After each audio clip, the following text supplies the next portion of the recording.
Turma, e aí, vamos lá? Vocês estão escutando? Toc, toc, toc, toc, toc, toc, toc, toc. Não? Então vem cá, vamos escutar de perto. Então, estamos aqui com o Rui de Cá, fazendo a simulação na suspensão desse Sorento, galera. Olha só isso aqui. Bom, filma aqui, Rogério, por favor. Olha só, isso é uma folga de bieleta com a borrachinha no estabilizador. As buchas de bandeja também estão estouradas. E não só isso. Vem aqui e olha de perto.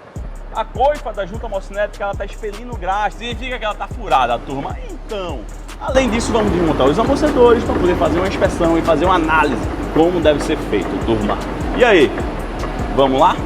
E aí, turma, vamos lá? Dá só uma olhada aqui, turma. Já estamos com as buchas substituídas, buchinhas Axo, beleza, turma? E vamos lá, dá só mais uma olhada aqui. Vamos substituir os amortecedores dianteiros, estamos com os amortecedores pela morra, beleza? E aqui na traseira, desmontamos tudo, beleza, turma? Vai, vem comigo, vamos lá. Olha só isso aqui, turma. As buchinhas da bandeja partida, galera. Olha só, que é isso, turma? A outra da mesma forma, beleza, turma?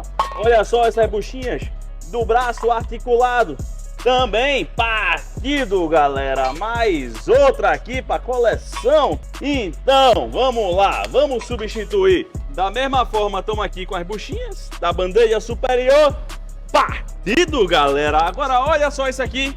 Um bagaço. Isso é o batente traseiro, turma. Olha só, olha aqui.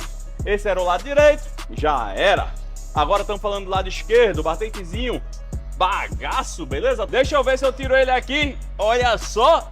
É isso aí. Agora ele tá fora. Bom, isso é uma peça que ele é encaixado aqui no seu suporte, onde aqui o batente, turma, geralmente ele chega a essa altura. Ele vai servir como limitador da oscilação da suspensão, galera. Vai! Então é isso aí. Vamos para mais uma e deixar essa Sorento aquela bolinha de borracha.